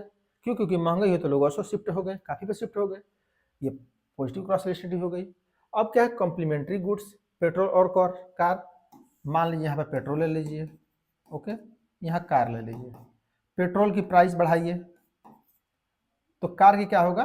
डिमांड घट जाएगी, यहाँ निगेटिव क्रॉस इलास्टिसिटी आ जाएगी। क्यों? क्योंकि जब पेट्रोल मान लीजिए कि ऐसे लेवल पर था, सपोज दैट मान लीजिए कि 100 रुपये 90 रुपये पेट्रोल था, तो लोग 1000 लोग कार से चल रहे थे, जो ही 100 रुपये कार होगा, हो सकता है अब कार कम लोग यूज करें, तो हो सकता है कि अब 900 लोग कार यूज कर रहे हैं, तो ये निगेटिव, राइट, ध्यान रख रहिए। गिवन गुड्स से क्या होगा? पॉजिटिव प्राइस इलास्टिसिटी, प्राइस क्या होगा? इससे पॉजिटिव होगी, राइट, कि बढ़ेगा तो बढ़ जाएगा डिमांड, जैसे प्राइस बढ़ी, पॉजिटिव मीन्स कैसे? जैसे मान लीजिए कि कोई गेहूं है, ओके, और ये जौ है, जानते ये लो लेवल की है, चाहे मान लीजिए कि शुद्ध घी हो गया, शुद्ध घी, ये मान लीजिए कि डालडा हो गया एग्जाम्पल के लिए, ओके। तो यहाँ बताया जा रहा है कि जो ही गिवन गुड्स की आप प्राइस शुद्ध घी की बढ़ेगी ना, तो और लोग डालडा परचेज करने लगेंगे, ओके, कम नहीं होगा, परचेज करने लगे, इसीलिए इसे पॉजिटिव प्राइस इलास्टिसिटी कही जाती है, राइट। और ये high income groups consumer goods से लो प्राइस इलास्टिसिटी, इसकी प्राइस की क्या होती है? इलास्टिसिटी लो होती है। क्यों? क्योंकि जब आपके पास इनकम ज़्यादा होगी तो लो प्राइस इलास्टिसिटी क्यों है कि प्राइस उससे कम होने पर लोग ज़्यादा परचेज नहीं करते हैं। इनकम ज़्यादा होगी तो उनको पैसे से मतलब है, वो लोग ज़्यादा चाहते हैं कि हमारी हाई क्वालिटी रहेगी, प्राइस ज़्यादा रहेगा तो हम ज़्यादा परचेज करेंगे, इसलिए, राइट। तो आप देख लीजिएगा, जो मैच होगा उसको मैच करा लीजिएगा। The following not method of studying association of attributes. Association of attributes से कौन सा अध्ययन करने के लिए नहीं है? Concurrent division method, proportion method, coefficient of contingency, pool methods, okay. तो यहाँ पे जो है वो कंकरेंट डेविएशन मेथड जो है वो एसोसिएशन ऑफ एट्रीब्यूट्स के लिए नहीं है, right. Next, identify which of the following step is the include hypothesis testing. तो हाइपोथेसिस जब टेस्टिंग करते हैं तो क्या क्या होता है? स्टेट द नल हाइपोथेसिस, मतलब नल हाइपोथेसिस अल्टरनेटिव हाइपोथेसिस बनाते हैं, सही है। सेट द सिग्निफिकेंस लेवल, सही है। रिसर्च स्टडी से पहले सिग्निफिकेंस लेवल बताएंगे, 5% पर करना है कि 1% पर करना है। एलिमिनेट ऑल आउटलायर्स, आउटलायर्स कब किया जाता है, जब आप ऑब्जेक्टिव या क्वेश्चनर तैयार होते हैं या डाटा कलेक्ट कर रहे होते हैं या ऑब्जेक्टिव बना रहे होते हैं, उस समय यूज करते हैं आउटलायर्स का। आउटलायर्स मीन्स कि ये एक्सेप्शन है, ओके, इसको ध्यान नहीं रखना है रिसर्च में, उसी को आउटलायर्स कहा जाता है, राइट। तो इसको पहले किया जाता है, ये रिसर्च हाइपोथेसिस टॉपिक नहीं है, ये पहले टॉपिक है। Obtain the probability value is compute, ये सब ठीक है। सी वाला जो होगा इसको हटा दीजिएगा, और जो होगा ए बी डी ई सही हो जाएगा, राइट। नेक्स्ट है select the method of my finding out correlation from the following. Correlation हमको देखना है, अब जानते हैं कार्ल पियर्सन का होगा, इस पीरियड में कोरिलेशन पढ़े होंगे, ओके। कनकरेंट डेविएशन पढ़े होंगे। अब ये दो चीज़ें नहीं होती हैं, you'll methods and coefficient of contingency. तो ये दो चीज़ें किसका हो जाएंगे, एसोसिएशन जो पूछा गया था पहले, एसोसिएशन ऑफ एट्रीब्यूट्स, ओके। गुण का जब अध्ययन, गुण सहचर रेखा जब अध्ययन करते हैं तो एसोसिएशन ऑफ एट्रीब्यूट्स कहा जाता है, राइट। तो आप देख लीजिएगा जो सही होगा आप कर सकते हैं, बस इसमें सी और डी को हटा लेना है, राइट। नेक्स्ट है a set of data can be discussed from the other of data of means. Other data से क्या जाएगा, तो सेंट्रल वैल्यू, डिस्पर्सन। यहाँ पर से समझिए कि कोई भी आप चैप्टर पढ़ते हैं स्टैटिस्टिक्स में, तो एक चैप्टर अगला चैप्टर पिछले चैप्टर का रिफॉर्म करता है, कोई भी चीज़ हो, उसी को क्यों पढ़ा जाता है, यहाँ बताया जा रहा है कि अंतर करने के लिए। Central and dispersion, central value dispersion skewness, central value dispersion skewness and प्रोटोटिसिस, ये हो जाएगा सभी। एक एक करके समझ लीजिए थोड़ी बहुत, अब बहुत ज़्यादा तो मैं बता, क्योंकि ये चैप्टर है तो बहुत चीज़ें तो मैं बता नहीं सकता, लेकिन इसे क्रक्स पॉइंट बता दे रहा हूँ। देखिए सेंट्रल वैल्यू मीन्स जब मीन आप कैलकुलेट करते हैं तो सभी अंकों पर डिपेंड करता है, ओके। 2 4 6 10, जिस मान लीजिए का परसेंटेज पाए हो 90%, ओके, पाए हैं, मीन बता देगा कि 90% आप पाए हैं, नो प्रॉब्लम। डिस्पर्सन क्या बताएगा कि जो 90% पाए हैं वह जो लो वैल्यू है या हाई वैल्यू है उसमें कितना डिस्पर्सन है, यूनिटी कितना इसके नज़दीक है, मतलब किसी में 10 किसी में 100 तो नहीं पाए हैं, मतलब 90 के आसपास कितना है, ये उसकी कंटीजेंसी बताती है। स्क्यूनेस क्या बताता है, स्क्यूनेस मीन्स कि जो ये वैल्यू है इसके ऊपर और इसके नीचे मात्रात्मक संबंध बताता है। ये क्या बता देगा, केवल गुण, ये मात्रात्मक बताता है। स्क्यूनेस जो होता है मात्रात्मक बताता है कि इससे ऊपर स्क्यूनेस जैसे ऐसे बताता है ना, तो जैसे ये मीन है, मान लीजिए मीन आ गया, तो ये बताएगा कि जो मीन है ये इससे पहले कितना है, इससे बाद कितना है, तो ये इस टाइप बताता है। क्रोटोसिस, जिसको क्रोटोसिस कहा जाता है ना, उसी को, ओके। फिर ये भी बताता है क्रोटोसिस स्क्यूनेस मीन्स, क्योंकि स्क्यूनेस एक ही चीज़ है, राइट। कि जैसे मान सॉरी जैसे ये है तो पॉजिटिव है, ये है तो निगेटिव है, यही बता रहा होगा, ये है तो इक्वल है, ये क्रोटोसिस का काम है बताना, ओके। तो ये से आप देखते हैं, तो इसलिए सब यूज करते हैं उसी काम के लिए कि डिस्कस जो डाटा लिया गया है वो किस प्रकार से अंतर कर रहा है, वेरी कर रहा है। The advent of computers in research has led to, means ये पूछा जा रहा है कंप्यूटर का आविष्कार होने से रिसर्च पर क्या प्रभाव पड़ा। लिमिटेशंस ऑफ ऑप्शन एनालिसिस, नहीं ऐसा कुछ नहीं है। Tremendous amount of flexibility with the marginal increase in the cost, यही सही है, बहुत व्यापक मात्रा में चेंज हुआ। जिससे आगे भी देख लीजिए myopic expose statistics of the researchers, ऐसा कुछ नहीं है, ये सब कुछ नहीं है, केवल ये पॉजिटिव हुआ। इससे क्या हुआ कि जो कॉस्ट ज़्यादा आ रही थी रिसर्च करने की, वो SPSS और डिफरेंट टाइप के डाटा आने से आपकी कॉस्ट कम हो जा रही है और फ्लेक्सिबिलिटी हो गया। Who among the following is not related to planning function given by Taylor. जानते हैं टेलर ने दो हिस्सों में प्लानिंग को डिवाइड किया था, planning level, shop level, okay. पूछा जा रहा है कि कौन सा इस लेवल पर था, प्लानिंग लेवल पे।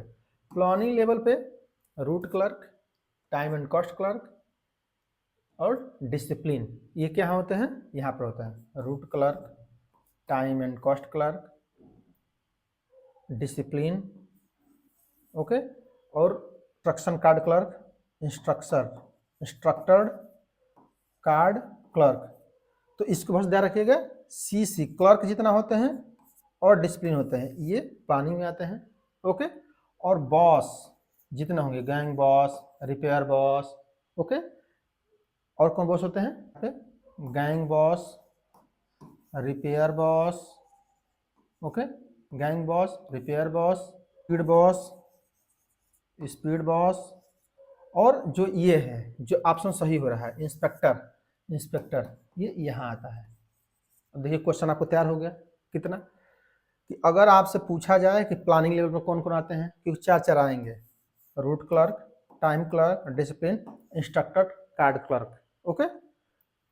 यहाँ सब लेवल में कौन कौन आएगा? जहाँ काम हो रहा होता है, ऑपरेशन लेवल जिसको कहा था, जहाँ काम हो रहा होता है, फैक्ट्री लेवल, क्योंकि ये प्लान बनाएंगे और ये काम करेंगे। तो यहाँ पर क्या होगा?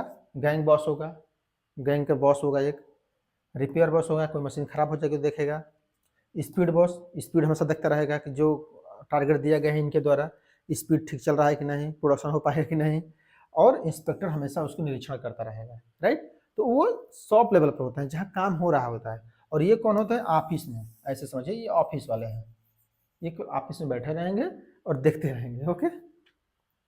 नेक्स्ट है फंक्शन ऑफ द एग्जीक्यूटिव। अब यहाँ पर आपको मैच कराना है। देखिए 2-3 चीज तो पहले जान लीजिए, जैसे on the economy of machine and manufacturing Charles Babbage का है, और जनरल एंड इंडस्ट्रियल एडमिनिस्ट्रेशन किसका है? हेनरी फ्योल का है, राइट।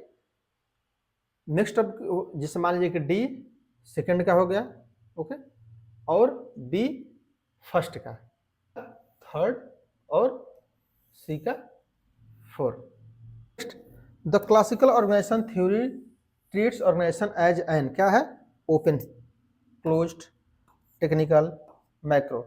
ये क्या है? क्लोज सिस्टम है, राइट। क्लोज सिस्टम में समझ लीजिए क्या है कि इन्वायरमेंट का प्रभाव, जो एक्सटर्नल इन्वायरमेंट है, government policies, economy policies, customer, इनसे कोई प्रभाव नहीं पड़ता है, ओके। जबकि अगर यही क्वेश्चन मान लीजिए यहाँ पूछा जाता, क्लासिकल क्वेश्चन है, यहाँ पूछा जाता मॉडर्न, तो क्या हो जाता है? ओपन। इसका मतलब क्या है कि इन्वायरमेंट में जो भी हमारी कंपटीटर्स हैं, जो भी हमारे इकोनॉमी पॉलिसीज हैं, जो भी हमारी गवर्नमेंट है, जो भी इंटरनेशनल लेवल पर पॉलिसीज हैं, सबका प्रभाव पड़ता है, दोनों का, अपना भी पड़ेगा, बाहर का भी पड़ेगा। लेकिन ट्रेडिशनल में क्या होता है, क्लास जैसे हमारे साथ 200 साल पहले, 100 साल पहले, बाहर से क्या मतलब है, अपना बना रहे हैं, अपने लेवल पर बेच दे रहे हैं, बस खत्म। गवर्नमेंट क्या कर रही है, राजा लोग क्या कर रहे हैं, महाराजा लोग क्या कर रहे हैं, उससे क्या मतलब है? इसका प्रभाव नहीं, इसलिए क्लोज सिस्टम था, राइट। या हमारे दूसरे लोग क्या कर रहे हैं, बना रहे हैं, क्योंकि पता ही नहीं है कि दूसरा कौन बना रहा है, इतना सिस्टम तो है नहीं कि तमिलनाडु में क्या बन रहा था 100 साल पहले, आज पता चल जा रहा है ना। तो इसलिए बाहर से कोई मतलब ही नहीं था, इसलिए क्लोज था, राइट। नेक्स्ट है which of the following systematic interactive forecast method that relies on a panel of experts. The panel of experts बनाए जाते हैं किसमें? Pay off matrix, game theory, queuing theory, Delphi techniques में। Delphi techniques में क्या होता है? एक पैनल बनाया जाता है और पैनल में प्रॉब्लम दे दिया जाता है, वो लोग सॉर्ट आउट करते हैं, राइट। तो उसको डेल्फी टेक्निक्स कही जाती है, राइट। क्यूइंग थ्योरी में एक निर्णय लेने में कितना देर लग सकता है, कब तक लोग रुक सकते हैं, इस सब समझ में, ओके। तो अलग अलग थ्योरी है, कभी डिटेल उसको देखा जाएगा। अकॉर्डिंग टू हंसे एंड ब्लैंकार्ड सिचुएशनल अप्रोच, ये जानते हैं हंसे ब्लैंकार्ड का सिचुएशनल अप्रोच है, इसको ऐसे बना लीजिए, तब आप क्वेश्चन को आप ही लोग आंसर करिएगा कि इसका आंसर क्या होगा। यहाँ पर क्या करना है? रिलेशनशिप बिहेवियर, ओके, और यहाँ पर टास्क लिख देना है, टास्क कार्य, जो भी लिखा हो, जैसे टास्क है ना ये, रिलेशनशिप ओरिएंटेशन, तो ओरिएंटेशन भी लिख सकते हैं जो यहाँ ऑप्शन में हो, ताकि आप लोग इजी रहे, तो ओरिएंटेशन भी लिख सकते हैं, ओके। यहाँ पे जो होता है, लो होता है, हाई होता है, लो होता है, हाई होता है, सिंपल। स्टार्ट कहाँ से होता है? जहाँ केवल काम पर ध्यान रखा जाता है कि हम आपकी व्यवहार नहीं देखेंगे, इससे पहले राजा महाराजा थे, उन लोग काम करवाना है, अगर नहीं करोगे तो फांसी चढ़ा देंगे, ऐसा होता था कि नहीं? तो जब ये होगा तो वहाँ पर क्या होगा? यहाँ पर L1 लीडरशिप 1 यूज होती है। यहाँ पे देखिए हाई है ना, काम, टास्क हाई है, और लो है ओरिएंटेशन, मतलब ऐसे समझिए कि ये व्यवहार है, व्यवहार पर ध्यान नहीं रखा जा रहा है, केवल कार्य पे, नो आपका व्यवहार। अब यहाँ पर क्या है? यहाँ पर होता है डायरेक्टिव प्रिंसिपल, डायरेक्ट किया जाता है, जो करेंगे कहेंगे वही करना है, सिंपल। अब मान लीजिए कुछ प्रोग्रेस अच्छा हुआ, अब L2 पे जाइए, इस साइड से ज़्यादा ध्यान रख रहिए। L2 L2 का मतलब डायरेक्टिव मीन्स कि अब थोड़ा सा व्यवहार पर देखा जाएगा कि हाई व्यवहार हो, हाई काम भी हो, मतलब काम भी ज़्यादा करना है, व्यवहार भी ज़्यादा करना है। तो इसमें क्या कहा जाएगा, सपोर्टिव।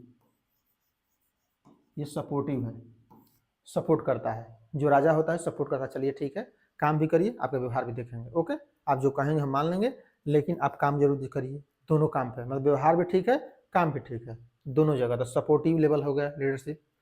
नेक्स्ट है L3। L3 क्या देखता है, DSP हो गया, participative. Participative okay, participative means अब जो काम हो रहा है कुछ उनमें से जो भी, जिस मान में बोल दिया, यहाँ पर क्या बोलूँगा, 100 यूनिट बनाओ, बनना स्टार्ट। तो डायरेक्ट दे दिया, आप क्या बनाएंगे कैसे बनाएंगे मैं नहीं जानता हूँ, बनाना है बस। ये डायरेक्टिव प्रिंसिपल है, लीडरशिप है। सपोर्टिव प्रिंसिपल क्या है कि सपोर्ट करेंगे, अच्छा चलिए आपका व्यवहार भी देखेंगे, कुछ कंडीशन भी देख लेंगे, अच्छा ठीक ठाक चल रहा है ना, ठीक है चलिए बनाइए, लेकिन प्रोडक्शन 100 कराएंगे निश्चित। ओके, ये सपोर्टिव हो गया। पार्टिसिपेटिव मीन्स पूछ लेंगे, अच्छा ये बताइए आप लोग कितना बनाना चाहते हैं, तो कहेंगे 80 सर बनाएंगे, कहेंगे ठीक है तो 80 ले लीजिए। तो ये पार्टिसिपेटिव हो गया कि डिसीजन में उसकी भागीदारी लेना है, जो उससे काम कराना है। ओके, एक लीडर को एज ए लीडर सोचना है, लीडरशिप की थ्योरी है तो लीडर ही सोचेंगे। और यहाँ पर L4 है लीडरशिप की, ये कौन सी है, DSP हो गया ना, यहाँ पर क्या होगा, गेटिव, डेलीगेटिव। अब क्या करेंगे, डेलीगेट कर देंगे, आप लोग करिए जैसे मन चाहे वैसे। तो ये प्रोसेस होता है। ओके, अब देखिए मेच्योरिटी लेवल पे इसको देखा जाता है, ये भी ध्यान रखिए, अगर मेच्योरिटी लेवल पूछा जाता है लेवल, तो इस तरह से इसको बना लिया जाता है। मैं इसलिए बता दे रहा हूँ ताकि कुछ जगह पे जैसे M4, M2 sorry M3, M1 sorry M2 और M1 ये इमेच्योर हैं, तो इमेच्योर लोगों से डायरेक्टिव प्रिंसिपल लीजिए, और जहाँ कार्य करने में रहता हो वहाँ पर उनका विचार मत लीजिए, जो कह दीजिए वही करना है। जैसे आर्मी है इमेच्योर, वहाँ ज़्यादा बच्चे हैं काम करने वाले हैं तो वहाँ इमेच्योर लीजिए। जो मजदूर हैं इमेच्योर हैं, जो बहुत ज़्यादा नॉलेज नहीं है, तो वहाँ पर जहाँ मजदूर से काम करना है डायरेक्टिव लीजिए, जो आदेश है करना है। ये मॉडरेट है, ओके, मतलब, और ये हाई मेच्योर है, हाई मेच्योर उच्च परिपक्व। तो जहाँ परिपक्व लोग हैं, बहुत अच्छे लोग हैं, वहाँ बोल दीजिए कि आप अपने से काम कर लीजिए। ओके, डेलीगेट कर दीजिए, मैं नहीं बताऊंगा ये काम करना है आप लोग करिए। इस प्रकार से सही कर सकते हैं। अब देखिए, अब लाते हैं ये इस पर देखिए, अब यहाँ पूछा जा रहा है कि कौन सा, लीडरशिप पार्टिसिपेटिंग, ये वाला पूछा जा रहा है। पार्टिसिपेटिंग कहाँ पर आ रहा है, तो मैं बताया था पहले क्या पढ़ना है, लो टास्क कार्य, लो टास्क है इसमें आ रहा है ये, और हाई ओरिएंटेशन, रिलेशनशिप ओरिएंटेशन देखिए कहाँ पे है, high task low relationship orientation. Okay, तो लो ओरिएंटेशन में नहीं है, हाई है, तो पहले इसको हाई टास्क में है नहीं, इसमें नहीं जा रहा है, लो में है। लो टास्क एंड हाई रिलेशनशिप, देखिए ये वाला आपका सही हो जाएगा ऑप्शन, कि लो टास्क करना है, हाई रिलेशनशिप ओरिएंटेशन करना है, राइट। तो ये आपका ऑप्शन सही हो जाएगा इस टाइप से। नेक्स्ट है, तो following is not reason for the failure of new product, new product failure होने का क्या कारण नहीं है, good idea overstated market size, okay ये भी हो सकता है। Creative position new product not promised effectively overpriced, ये भी सही। Development cost or lower than or equal to estimate or unexpected, competition fight harder than the, यहाँ पर क्या है, डेवलपमेंट कास्ट, यहाँ पर देखिए अपोजिट बोला जा रहा है, development caste lower than, lower है इक्वल है किससे, एक्सपेक्टेड से। तो जो लोअर है तो अच्छा ही है ना, आप सोचे थे 10 हो रहा है यार, तो ये तो अच्छी बात ना है। ओके, तो यहाँ पर क्या होता है, हाई होता तो गलत हो जाता है, लो होने के कारण सही है, जितना सोचे थे उससे लो है तो अच्छी बात है ये तो। और ये फेलोर होने के कारण थोड़ा ही हो सकता है, अगर आप सोचे थे 100 रुपये की वस्तु बनाएंगे और बन रहा है 90 रुपये का, तो ये कारण से कोई प्रोडक्ट, नया प्रोडक्ट बना रहे फेल थोड़ी हो जाएगा सेल होने से, लेकिन और कारण से फेल हो सकता है कि ओवर प्राइस्ड हो गया, या एस्टिमेटेड मार्केट साइज जो सोचे थे कि हम इतना बेचेंगे नहीं कर पाए उतना, या कंपटीटर्स फाइट बैक, या कंपटीटर ज़्यादा थे इस टाइप का, right. Which one of the following true of the calculation of overall market share, market share के लिए जो सबसे ये वाला है ना, customer penetration, customer loyalty multiply by customer selectivity and price selectivity, तो इस फार्मूला के द्वारा कस्टमर की मार्केट की शेयर दिखाता है, राइट। देखिए यहाँ पूछा रहा है कौन सा पावर है, डिफरेंट टाइप्स के पावर दिए गए हैं। मैन्युफैक्चरर्स थ्रेट्स, थ्रेट्स दिया जाता है, धमकी, काम करना है तुमको, नहीं करोगे, क्यों नहीं करोगे, तुमको करना है। देखिए इसको कहा जाता है कोएर्सिव पावर। कोएर्सिव पावर प्रतिपीड़क मीन्स कि ये अपनी शक्ति के द्वारा कराता है काम को, डरा करके, कोएर्सिव पावर कहा जाता है। एक्सपर्ट पावर में हम बहुत अच्छे हैं तो हमारी बात लोग मान ले रहे हैं, इसलिए जैसे मान लीजिए कोई वैज्ञानिक हो, आज बोल दे कि ये करना है तो देखिए कर देंगे लोग। लेजिटिमेट पावर मीन्स लॉ के पावर, लेजिटिमेट मीन्स लॉ, नियम और डीएम हूँ तो मैं कह दूंगा तो करना है, चाहे मैं जितना खराब हूँ, डीएम हूँ तो हूँ। Reference power, reference power Netaji के चाचा हमारे विधायक हैं, इस टाइप वाला पावर है, इससे भी कोई काम करवा सकता है। मान लीजिए कोई गए थाना में, बोले कि मेरे चाचा जी ये हैं, आप क्यों नहीं करेंगे, ये रेफरेंस पावर है। लेजिटिमेट पावर मीन्स कि मेरे पास ये शक्ति है, आपको करना है। एक्सपर्ट पावर मीन्स मैं बहुत अच्छा हूँ इसलिए मुझे आपको करना पड़ेगा, ओके, क्योंकि कोएर्सिव पावर मीन्स जबरदस्ती कराना। When the consumers favour those products which offer the most quality, performance, innovative features. तो यहाँ पूछा जा रहा है कि किस मार्केटिंग कॉन्सेप्ट में बता चुका हूँ, ये सब किस कॉन्सेप्ट में देखा जाता है कि प्रोडक्ट अच्छा हो, अच्छा रहेगा तो बिक जाएगा, सब कुछ, ये प्रोडक्ट क्वालिटी है, ओके। प्रोडक्शन क्वालिटी मीन्स बस प्रोडक्शन पर ध्यान रखना है। सेल्स कॉन्सेप्ट में सेल्स के जो सामने वाला कंज्यूमर है उसके बिहेवियर देखना है, उसी अनुसार प्रोडक्ट बनाना है, सेल करना है। और मार्केटिंग कॉन्सेप्ट क्या बताता है, marketing concept marketing tools use करिए, सेल्स प्रमोशन है, एडवर्टीजमेंट है, ये सब चीज़ें, right. Product category, product forms, products, branded products, तो यहाँ पर क्या है, लॉन्गेस्ट पीएलसी हो जाएगा। प्रोडक्ट फॉर्म्स स्टैंडर्ड पीएलसी, क्या हो जाएगा, प्रोडक्ट्स का one several variant shapes, okay, product का डिफरेंट शेप्स होगा। अब ब्रांडेड प्रोडक्ट क्या हो जाएगा, शॉर्ट और लॉन्ग पीएलसी। तो ब्रांडेड क्या होता है, शॉर्ट भी हो सकता है, लॉन्ग भी हो सकता है, राइट। तो ये पीएलसी है, प्रोडक्ट लाइफ साइकिल। और प्रोडक्ट लाइफ साइकिल किसके द्वारा दिया गया है, कमेंट करके बताइए, जो लोग देख रहे हैं कंटिन्यूटी में बताया था, ये भी देखिए क्वेश्चन पहले बता चुका हूँ। Term capital structure, capital structure में क्या होता है, मैं बताया था कैपिटल स्ट्रक्चर, फाइनेंशियल स्ट्रक्चर दोनों अलग चीजें होती हैं, राइट।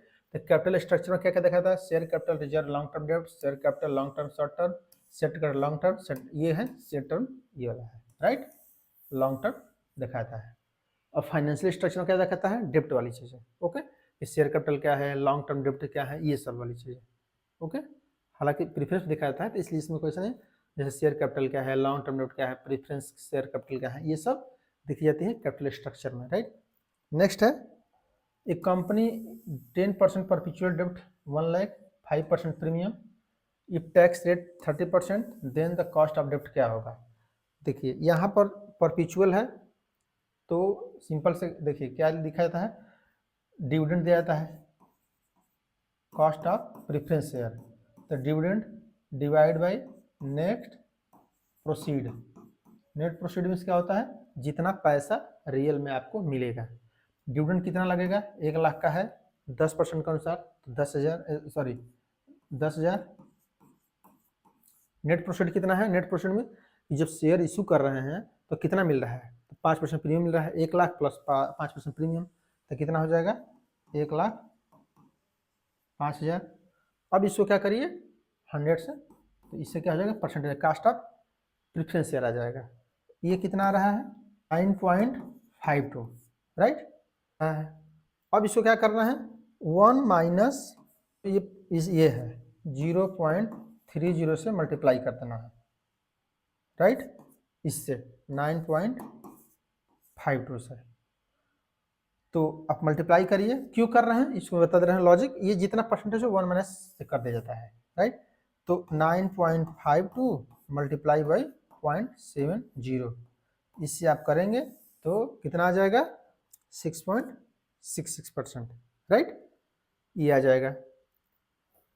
अब ये क्यों किया जा रहा है इसको समझ लीजिए प्रोसेस।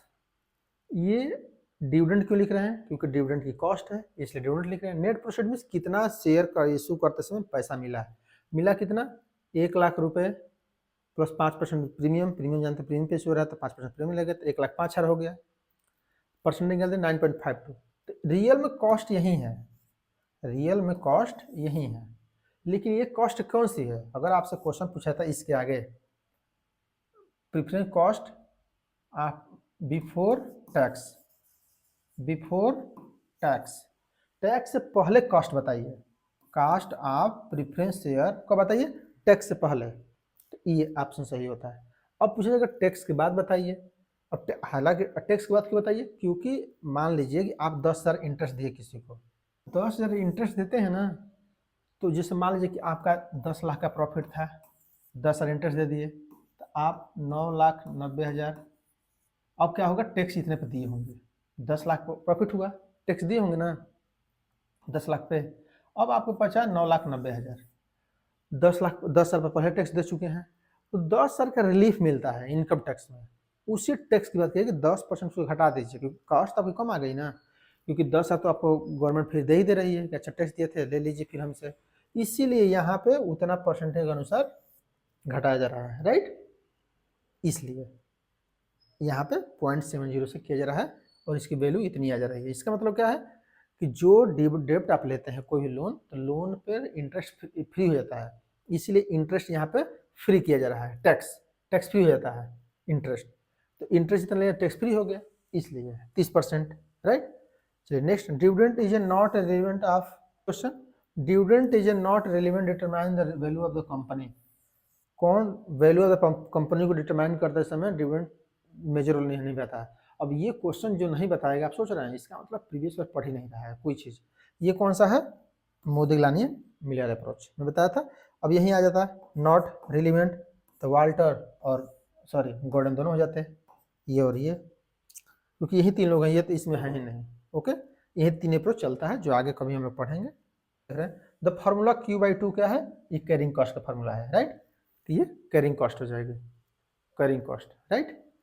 नेक्स्ट है फाइनेंशियल एवरेज, देखिए ये भी क्वेश्चन है, फाइनेंशियल एवरेज क्या है, EBIT बटा में EBT, okay, earning before tax, ये भी हो जाएगा। Next, which of the following is key the HR manager and define the Ulrich et al, personal administrator, payroll advisor, business ally, तो बिजनेस का मित्र माना जाता है, HR को क्या माना जाता है कि व्यवसाय का मित्र है वो, ह्यूमन रिसोर्स, ओके, तो इसलिए HR का बिजनेस एलाई हो जाएगा। नेक्स्ट है, which of the following is the most serious problem that might arise the excessive reliance of internal recruitment, तो यहाँ पूछा जा रहा है कि जानते हैं रिक्रूटमेंट दो तरीके से होती है किसी भी कंपनी में, इंटरनल, एक्सटर्नल, ओके, तो पूछा जा रहा है कि यदि किसी कंपनी में इंटरनल रिक्रूटमेंट के जगह पे इंटरनल ज़्यादा हो रही है, क्या इंटरनल रिक्रूटमेंट तो क्या प्रॉब्लम आएगी, रिड्यूस जॉब परफॉर्मेंस लोग कम करेंगे, हाई लेबर टर्नओवर लोग ज़्यादा आएंगे छोड़ेंगे कंपनी को, लैक ऑफ मोटिवेशन की कमी मिलेगी, इंटरनल रेजिस्टेंस, ये होगा इंटरनल रेजिस्टेंस, आंतरिक विद्रोह, जैसे मान लीजिए कि इंटरनल कोई असिस्टेंट मैनेजर था 4 लोग, ओके, इसमें से एक मैनेजर बना दिया आप, तो 3 लोग क्या करेंगे, विद्रोह कर देंगे, यही इंटरनल रेजिस्टेंस है, ओके, तो इसलिए इसको इंटरनल रेजिस्टेंस बोला जाता है। अब ये क्या है, परफॉर्मेंस अप्रेजल की टेक्निक्स हैं कि जब किसी व्यक्ति के परफॉर्मेंस अप्रेजल करेंगे तो किस प्रकार करेंगे, तो ये behavioural anchored rating scale, management by objective, critical incident methods, behavioural observation scale, इस तरह से देखते हैं। तो पहले इस साइड से पढ़ेंगे तो समझ में आ जाएगा। Evaluator keeps a log of critical incident to evaluate performance, तो क्रिटिकल इंसिडेंट्स से क्या करेंगे, क्रिटिकल इंसिडेंट्स लिख लेंगे, right. Evaluator indicate on scale how often appraise actually observe engaging in the specific behaviour already identified, तो जो specific behaviour है तो ये बिहेवियर के आधार पर चेंज किया जाता है, right. Evaluator rates on the scale described in the form of critical incidents, तो इवेल्युएटर क्या करता है, रेट करता है describe in the forms of critical, okay, तो ये किस पे करेगा, बार्स पे, okay. Management objective and organize approach that allows management focus on achievement goals, तो गोल्स पर मैनेजमेंट बाई ऑब्जेक्टिव, तो इस प्रकार से इसको आप सही कर सकते हैं, right. The internal factor of ways mix include, तो इंटरनल फैक्टर कौन कौन से प्रभावित करते हैं, relative worth of the job, okay, तो मतलब कौन सा आप काम कर रहे हैं, एरिया वेज, इंटरनल पूछा जा रहा है ना, देखिए ध्यान रखिए, इंटरनल मीन्स कंपनी के अंदर क्या प्रभावित करते हैं, तो जानते हैं एरिया में, उस एरिया में कितना मिल रहा है वेज, ये तो एक्सटर्नल हो गया, ओके। एम्प्लॉइज एबिलिटी टू पे, कितना एम्प्लॉय की एबिलिटी पे करने की, ये भी इंटरनल हो जाएगा। Man power of market condition, market external हो जाएगा, ओके। तो मान लीजिए कि इंटरनल पूछा था, एक्सटर्नल पूछा था, एक्सटर्नल, तो ये और ये बी और डी सही हो जाता है, राइट। और जब इंटरवल पूछा रहा तो ये और ये सही होगा। Okay, Giri approach, industrial socialist approach, Gandhian approach, human relation approach. ये पूछा जा रहा है कि डिफरेंट टाइप्स के जो अप्रोच है उसके अप्रोच के द्वारा किस प्रकार से आप करेंगे। The utility of non violence as the means of conflict resolution. तो नॉन वायलेंस के द्वारा कौन करेंगे, ये गांधी जी करेंगे, क्योंकि नॉन वायलेंस जानते ही हैं सबसे ज़्यादा उनका ही है। Organization are the made of people and success management lies in the dealing with this people. ये क्या है, ह्यूमन रिलेशन। मैनेजमेंट जो बनता है लोगों के द्वारा बनता है, लोगों के लिए सक्सेस करता है, मैनेजमेंट करता है, डील करता है लोगों को, तो लोग के द्वारा हो गया। Voluntary negotiation between employees and employees are means settling disputes. तो ये क्या हो जाएगा, ये हो जाएगा गिरी अप्रोच। और means investing the underlying trends and pattern the cause and effect industrial disputes. ये होगा इंडस्ट्रियल सोशलिस्ट इकोनॉमी। ओके, तो इस प्रकार से आप सही कर सकते हैं, राइट। कि गांधी अप्रोच में वायलेंस वाली चीज़ें हो जाएंगी, ह्यूमन रिलेशन अप्रोच में ह्यूमन से रिलेटेड, जो गिरी अप्रोच है, गिरी अप्रोच बताती है कि वायलेशन निगोशिएशन करिए, दो लोगों के बीच में निगोशिएशन करिए, कैसे, एम्प्लॉयर और एम्प्लॉय के बीच में, ओके, विरोध समाप्त करने के लिए। और इंडस्ट्रियल सोशलिस्ट में इन्वेस्ट अंडरलाइंग ट्रेंड्स पैटर्न्स, उसके पैटर्न देखिए, काज देखिए, उसका इफेक्ट देखिए, ये सब सोशलिस्ट अप्रोच है, राइट। डिपॉजिट्स एक granting on loan single out banks. तो टेकिंग डिपॉजिट्स ग्रांटिंग लोन, ये क्या है, single out banks. Okay, next है banks act intermediaries when the mobilize saving from surplus units और shortage units order to finance productivity activities. दोनों सही है, दोनों सही है। क्यों है, क्योंकि डिपॉजिट की बात करता है, ग्रांट लोन देता है, ये सब क्या है। और इंटरमीडिएरीज मीन्स कि जब मोबाइलाइज सेविंग को मोबाइलाइज करता है कि एक जगह रखिए, उसके बाद जो लोन की जरूरत है, जो प्रोडक्शन करना चाहता है, जो कंपनी ओपन करना चाहता है, उनको दीजिए, इसलिए दोनों सही है, राइट। और उसकी करेक्ट एक्सप्लेनेशन भी है। नेक्स्ट है skimming in banking. Skimming E banking में क्या है, identifying frauds, copying vital information for credit cards, multiple transaction by one credit card, convention of debit and credit cards. तो इसमें क्या हो जाएगा, स्कीमिंग कहा जाता है, identify frauds, scrapping, copying information credit cards. तो स्कीमिंग क्या है कि फ्रॉड से रिलेटेड चीज़ें हैं, इन्फॉर्मेशन क्रेडिट कार्ड से, राइट। क्या है, बैंक के कार्य दिए गए हैं, ये सब क्या है, एक्टिविटीज फंक्शन। और क्या क्या करता है, तो अंडरलाइंग फंक्शन क्या है, उसके यूटिलिटी फंक्शन है, उपयोगिता कार्य। ट्रांसफर ऑफ फंड क्या है, transfer of fund agency function, means transfer एक जगह से दूसरी जगह पैसा ट्रांसफर कर रहा है तो उसका एजेंसी वाला काम है, एजेंसी रिलेटेड, राइट। ओवरड्राफ्ट क्या है, granting advances, recurring deposit primary function, deposit स्वीकार करना उसका प्राइमरी फंक्शन है। ओके, तो इस प्रकार से आप सही कर सकते हैं, वर्क के आधार पर करना है। ये क्या, which among the following is not a subsidiary of reserve bank of India. Reserve bank of India कौन सब्सिडरी नहीं है, despite insurance credit guarantee corporation of India, भारतीय रिजर्व बैंक का नॉट, मुद्रा बैंक। तो ये क्या हो जाएगा, ए और नार, ये दोनों में से कोई नहीं है, right.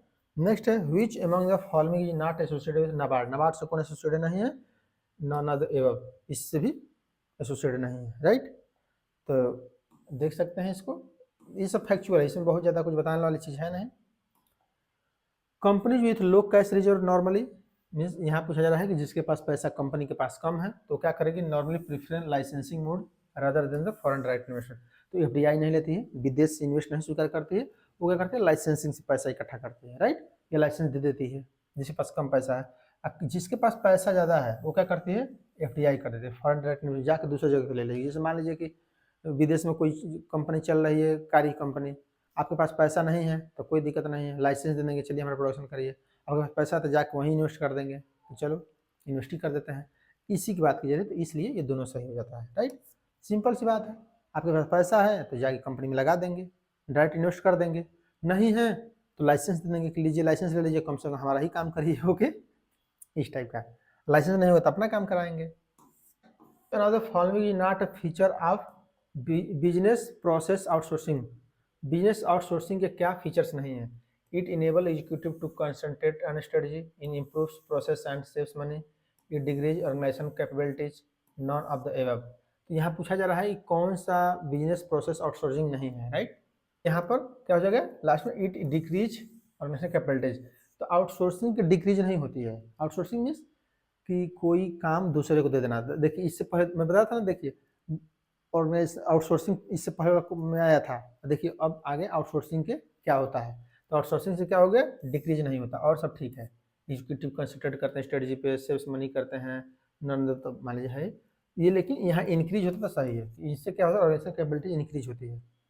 The major outcome of the Bretton Woods conference was, तो आउटकम क्या बाहर निकला, सीधे IMF और IBRD, जो इसमें देख लीजिएगा जो होगा IMF IBRD ये वाला सही हो जाएगा, राइट। यही ब्रेटन वुड्स से दोनों लोग बने, जो कि ये अंतर्राष्ट्रीय बैंक बन गया और ये विश्व बैंक, ओके, उसी को विश्व बैंक कहा जाता है, IBRD को international bank of reconstruction development, okay. Which one of the following is an important activity of the World Bank borrowing? World Bank क्या है? It borrow in the international capital market, सही है, international capital market से बारो उधार ले सकती है। It borrow on currency and swap agreement, swap agreement के द्वारा लेन देन के द्वारा कर सकती है। It borrow under the discount net program, discount net program के द्वारा से कर सकती है। आर देव सही है, ओके। तो ये तीनों ऊपर जो प्रक्रिया दी गई है वो सभी से कर सकते हैं। नेक्स्ट है Which one of the following statement is false, कौन गलत है? IPS इस्टेब्लिश इन जुलाई 95, सही है, क्योंकि IDA की स्थापना हमेशा ध्यान रखिएगा, IDA का स्थापना 1960 में, सबसे ज़्यादा कन्फ्यूजन इसमें होता है IDA और IFC में। होगा पहले याद करने का तरीका क्या है कि पहले फाइनेंस दिया जाता है तब विकास होता है, क्योंकि इंटरनेशनल डेवलपमेंट एसोसिएशन है, IFC के इंटरनेशनल फाइनेंशियल कॉर्पोरेशन है, तो पहले वित्त देंगे तब विकास होगा, तो इसलिए 56 का 60 आएगा, ऐसे समझिएगा। हम तो मैं ऐसे ही याद किया हूँ। इसकी होती है प्राइवेट वालों को, तो अभी आगे देखेंगे तो आपको समझ में आ जाएगा। IFC encourage the growth and developing a public sector enterprise, नहीं, IFC क्या करती है, प्राइवेट को देती है ज़्यादा, और IDA जो होता है IDA वो ज़्यादा गवर्नमेंट को देती है, ये अंतर याद रखिएगा कि IFC प्राइवेट वालों को, IDA गवर्नमेंट को, right. Next IFC and affiliate of the world bank, सही है, IFC encourage the growth of the product private partners भी इन द, इसके प्राइवेट के, तो ये सही है, राइट। तो अब देखिए दोनों में से कोई एक ही सही होगा, या तो अब ऐसा थोड़ा होगा पब्लिक को देती है प्राइवेट को देती है, तो ये प्राइवेट वाला सही हो जाएगा, पब्लिक वाला गलत हो जाएगा, राइट। अगर यहाँ पर मान लीजिए सपोज यहाँ पर ये होता है IDA तो भी गलत हो जाता है, ओके, और यहाँ पे IDA होता है IDA तो सही हो जाता है, ओके।